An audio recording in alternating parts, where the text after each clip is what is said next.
ለወራት በዛቻና ማስፈራሪያ ሲንከባለል የቆየው የእስራኤል የአሜሪካና የኢራን ውጥረት ዛሬ ረፋድ ላይ ሳይታሰብ ወደ ቀጥተኛ ወታደራዊ ግጭት ተቀይሮ ፈንድቷል። እስራኤል ቀድማኝ ከምትተኩስ ቀድሜ ልተኩስባት በሚል የቅድመ ጥንቃቄ ስትራቴጂ የኢራቅን አየር ክልል በመጠቀም ኢራን ዋና ከተማ ቴህራንና ሌሎች ከተሞች ላይ ከፍተኛ የአየር ጥቃት ሰንዝራለች። ይህ ያልተጠበቀ ጥቃት በኢራን መዲና የፍንዳታ ድምጾችን በከፍተኛ ሁኔታ ያስተጋባ ሲሆን የኢራን መከላከያ መስመሮችም ለጥቃቱ ምላሽ ለመስጠት ሙከራ አድርገዋል። በድንገተኛው ጥቃትም ከፍተኛ ጉዳት መድረሱ ታውቋል። የኢራን መንግስት ዜና ወኪል IRNA ጥቃቱን አስመልክቶ ይፋ ባደረገው መረጃ የእስራኤል ሚሳኤል በደቡባዊ ኢራን ሆርሙዝጋን ግዛት ሚናብ በምትባል ከተማ በሚገኝ የአንደኛ ደረጃ ልጃገረዶች ትምህርት ቤት ላይ ማረፉን አስታውቋል። በዚህም እስካሁን ይህን ዘገባ እስካጠናከርንበት ሰዓት ድረስ 40 ሴት ተማሪዎች መሞታቸውን የዘገበው ወኪሉ የሰው ልጅን ሊያሰጋ የሚችል አሸባሪ ተግባር ሲል ኮንኖታል። የዓለም አቀፉ ማህበረሰብም የሲቪል ተቋማት በተለይም የህፃናት ትምህርት ቤቶች ኢላማ መደረጋቸውን በጽኑ እያወገዘ ይገኛል። የእስራኤልን ጥቃት ተከትሎ የኢራን ወታደራዊ ምላሽ ግን በብዙዎች ዘንድ እጅግ አስገራሚና መጠነ ሰፊ ሆኖ ተከስቷል። ኢራን ቀደም ሲል ባስጠነቀቀችው መሰረት በአጸፋዊ ምላሿ እስራኤልን ጨምሮ ባህሬን፣ ኩዌት፣ የተባበሩት አረብ ኤሜሬት፣ ሳውዲ አረቢያና በሌሎች አካባቢዎች ላይ በሚገኙ የአሜሪካ ጦር ሰፈሮች ላይ የሚሳኤል ውርጅብኝ እያዘነበች ትገኛለች። የድርጊት ግጭቱ በአጭር ጊዜ ውስጥ ከሁለቱ ሀገራት አልፎ ቀጠናዊ ጦርነት መሆኑን የሚያሳይ ትልቅ ማሳያ ተደርጎ ተወስዷል። በዚህም የኢራን አጸፋዊ ምላሽ በተለያዩ ቀጠናዊ ሀገራት ላይ የደረሰ ሲሆን አልአረቢያ እንደዘገበው በባህሬን የሚገኘው የአሜሪካ 5ኛ መርከቦች ቡድን አገልግሎት ማዕከል ላይ የሚሳኤል ጥቃት መፈጸሙንና በወታደራዊ ጣቢያው አቅራቢያ ፍንዳታዎች መሰማታቸውን ገልጸዋል።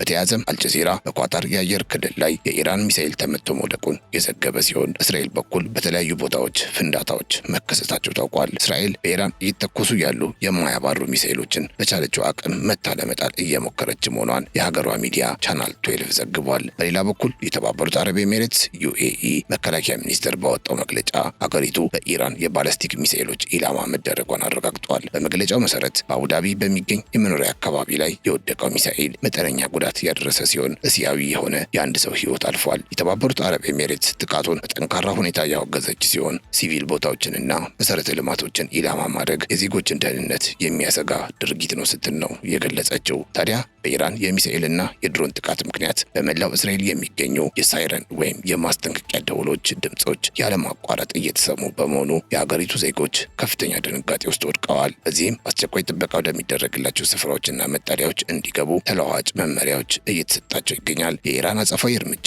በእስራኤል ሕዝብ ዘንድ ከፍተኛ የስነ ልቦና ጫና የፈጠረ ሲሆን የንግድ እንቅስቃሴዎችና የዕለት ተዕለት ኑሮ ሙሉ በሙሉ መስተጓጎሉን ዘገባዎች ያሳያሉ። ይህ መጠነ ሰፊ ወታደራዊ ግጭት የፍርሃትና የመደናገጥ ድባብ በመፍጠሩ የዓለም አቀፍ አየር መንገዶች በሙሉ የደህንነት ስጋት በመፍራት በረራቸውን እየቀየሩ ሲሆን ኢራን፣ እስራኤል፣ UAE እና ሌሎች በርካታ አጎራባች ሀገራት የአየር ክልላቸውን ሙሉ በሙሉና በከፊል ዘግተውታል። የኢራን ቴህራን ታይምስ እንደዘገበው ጥቃቱ የተፈጸመባቸው ዋና ዋና ጣቢያዎች በኳታር የሚገኘው አልኡደይድ አየር ማረፊያ፣ በኩዌት የሚገኘው አልሳልሚያ ጣቢያ፣ በተባበሩት አረብ ኤሚሬትስ የሚገኘው አልዛፍራ አየር ማረፊያ፣ በባህሬን የሚገኘው 5ኛው የአሜሪካ ጣቢያና በዮርዳኖስ የሚገኘው የንጉስ ሁሴን አየር ማረፊያ ናቸው ብለዋል። የኢራን የጋራ ጦር አዛዥ በሰጡት መግለጫ ጥቃቱ በአካባቢው ያለውን የኃይል ሚዛን እንደቀየረውና በቀጣይም የኢራንን ጥቅም የሚነኩ አካላት ላይ ተመሳሳይ እርምጃ እንደሚወስዱ አስታውቀዋል። ይህም ግጭቱ ከመረጋጋት ይልቅ ወደ ይበልጥ ተስፋፊነት እያመራ መሆኑን ያመለክታል። የእስራኤልን ቅድመ ጥቃት ተከትሎ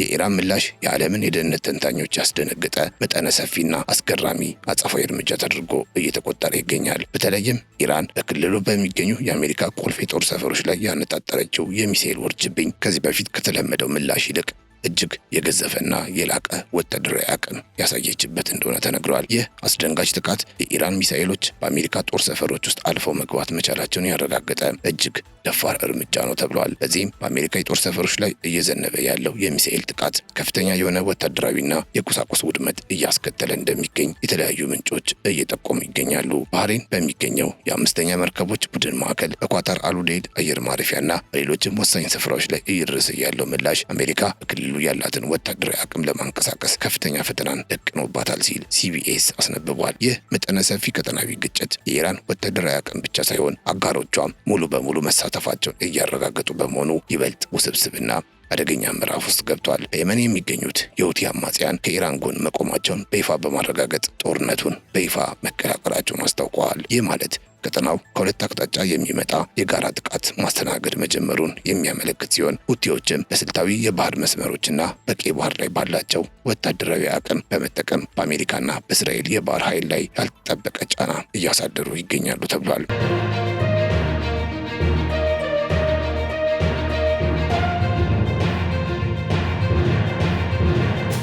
ሁቲዎች ጦርነቱን መቀላቀላቸውን ተከትሎ ቀይ ባህርን በማቋረጥ ላይ የሚገኙ የንግድና የጦር መርከቦች ከፍተኛ ስጋት ውስጥ ወድቀዋል። ይህ ደግሞ በዓለም አቀፍ የነዳጅና የሸቀጦች አቅርቦት ላይ ከፍተኛ መስተጓጎል ሊፈጥር ይችላል። በተለይም የሁቲዎች ከፍተኛ የድሮንና የሚሳኤል አቅም በእስራኤል ደቡባዊ ክፍልና በሳውዲ አረቢያ የሚገኙ የኢነርጂ ተቋማት ላይ ኢላማ ማድረግ ሊጀምር ይችላል የሚለው ስጋት የጦርነቱን ቀጠና ይበልጥ የማስፋት አቅም እንዳለው ተነግሯል። ይህ የሁቲዎች ተሳትፎ የአሜሪካና አጋሮቿን ወታደራዊ ሀብት በመምታት የኢራንን አጸፋዊ ምላሽ ይበልጥ ውጤታማ ለማድረግ የታቀደ ስልታዊ ጥምረት እንደሆነ ተንታኞች ይገልጻሉ። የኢራን ወታደራዊ አዛዦች እንዳስታወቁት ይህ ግጭት ከመሬትና ከአየር ጥቃት ባለፈ የኢራን የባህር ኃይል በሆርሙዝ የባህር መስመር ላይ ጥብቅ ቁጥጥር በማድረግ በአካባቢው የሚያልፉትን የነዳጅ ማጓጓዣ መርከቦች እንቅስቃሴ በመገደብ የቀጠናውን ኢኮኖሚ ለማሽመድመድ በዝግጅት ላይ እንደሆነም ጠቁሟል። ይህ ስልታዊ እርምጃ ዓለም አቀፍ የነዳጅ ዋጋ ላይ በአጭር ጊዜ ውስጥ ከፍተኛ የዋጋ ጭማሪ እንዲመዘገብ የሚያደርግ ሲሆን በአሜሪካና አጋሮቿ የባህር ኃይል ላይም ከፍተኛ ስጋት በመደቀኑ ጦርነቱን ወደማይቀለበስ ዓለም አቀፍ ቀውስ እያመራው መሆኑ ተገልጿል። ጉዳዩን አስመልክቶ ፕሬዚዳንት ዶናልድ ትራምፕ ኢራን ላይ የሚካሄደውን ዋና ዋና የውጊያ እርምጃዎች ወይም ሜጀር ኮምባት ኦፕሬሽን በተመለከተ በሰጡት መግለጫ ዘመቻው ኢራን ለዓመታት የዘረጋችውን የሽብር አውታር ሙሉ በሙሉ ለመደምሰስ ያለመ መሆኑን አጽንኦት ሰጥተውበታል። አሜሪካ በዚህ ወታደራዊ እርምጃ ውስጥ የኢራን ወታደራዊ የኒውክሌርና የኢኮኖሚ መሰረተ ልማቶችን በማውደም የኢራን መንግስት በቀጠናው ያለውን ተጽዕኖ እንዲያከትም ቁርጠኛ መሆኗን ገልጸዋል። ይህ መግለጫ አሜሪካ ከቀጠናዊ ውጥረት አስተዳደር አልፋ ወደ ቀጥተኛ አገዛዝ ለውጥ ስትራቴጂ ሙሉ በሙሉ መሸጋገሯን በግልጽ ያሳያል ሲል ሲኤንኤን አስነብቧል። ትራምፕ አክለውም ለኢራን ህዝብና ወታደራዊ ኃይሎች በላኩት ቀጥተኛ መልእክት አገዛዙን ለመከላከል የሚሞክሩ ወታደሮች አስከፊ እጣ ፋንታ እንደሚገጥማቸው በማስጠንቀቅ መሳሪያቸውን አውርዱና ምህረት አግኙ በማለት የመጨረሻ ዕድል ሰጥተዋል ተብሏል። በተቃራኒው ለኢራን ህዝብ የነጻነታችሁ ሰዓት ደርሷል በሚል ጥሪ መንግስቱ ሲወድቅ ሀገሪቱን ተረክባችሁ አዲስ መልክ እንድትገነቡ ጠይቃለሁ ሲሉ ተሰምተዋል። ይህ ንግግር የአሜሪካ ጥቃት የኢራን ወታደራዊ አቅም ላይ ብቻ ሳይሆን የአያቶላ አሊ ኻሜኒ ህልውና ላይ ያነጣጠረ መሆኑን ያረጋገጠ ነው። የእስራኤል ጠቅላይ ሚኒስትር ቤንያሚን ኔታንያሁ በበኩላቸው ለሀገራቸው ህዝብ ባደረጉት ንግግር እስራኤልና አሜሪካ የኢራንን የሽብር አገዛዝ ህልውና የሚያጠፋ ስጋት ለማስወገድ ወታደራዊ ኦፕሬሽን መጀመራቸውን ይፋ አድርገው ለፕሬዚዳንት ዶናልድ ትራምፕ ታሪካዊ አመራር ምስጋና አቅርበዋል። ኔታንያሁ የአያቶላ አገዛዝ ለ47 ዓመታት በእስራኤልና በአሜሪካ ላይ ጥሪ ሲያደርግ ደም ሲያፈስ አሜሪካውያንን ሲገደልና የገዛ ህዝቡን ሲጨቁን መቆየቱን በማስታወስ እንዲህ ያለው ገዳይ አገዛዝ መላውን የሰው ልጅ የሚያሰጋ የኒውክሌር መሳሪያ እንዲኖረው ፈጽሞ መፍቀድ እንደሌለበት አጽንኦት ሰጥተዋል። ይህ የጋራ እርምጃ ደፋሩ የኢራን ህዝብ ፋርሶች፣ ኩርዶች፣ አዘሪዎች፣ ባሉቾችና አህዋዚዎች የጭቆናውን ቀንበር ጥለው የራሳቸውን እጣ ፋንታ ወስነው ነጻና ሰላም ፈላጊ ኢራንን እንዲገነቡ ሁኔታዎችን እንደሚፈጥር ገልጸዋል። እስከዛው ግን የእስራኤል ዜጎች የቤት ውስጥ ግንባር እዝ መመሪያዎችን እንዲከተሉ ጥሪ አቅርበዋል። በመጨረሻም በቀጣዮቹ ቀናት በሚካሄደው የአንበሳ ግስጋሴ ኦፕሬሽን ወይም ሮሪንግ ላይን ወቅት ህዝቡ ትዕግስትና ጥንካሬ እንዲያሳይ በማሳሰብ በጋራ በመቆምና በመዋጋት የእስራኤልን ዘላለማዊነት እንደሚያረጋግጡ ቃል ገብተዋል። በእርግጥ እስካሁን በኢራን በኩል የተሰጠ ይፋዊ ምላሽ ባይኖርም አያቶላ አሊ ኻሜኒ ወደ ሌላ ቦታ መዘዋወራቸው ተሰምቷል። የኢራን ጠቅላይ መሪ አያቶላ አሊ ኻሜኒ ከቴህራን ወጣው ወደ አንድ ደህንነቱ ጠበቀ ስፍራ መዘዋወራቸውን አንድ የኢራን ባለስልጣን ለሮይተርስ ያረጋገጡ ሲሆን ይህንን መረጃ የእስራኤሉ ጀሩሳሌም ፖስት አስነብቧል። የመሪው ድንገተኛ መዛወር እስራኤልና አሜሪካ በጋራ የሰነዘሩት ከፍተኛ የቅድመ ጥቃት ኢላማ ከመሆን ራሳቸውን ለማዳን የታቀደ ስልታዊ እርምጃ መሆኑንም ዘገባው ጨምሮ ገልጿል።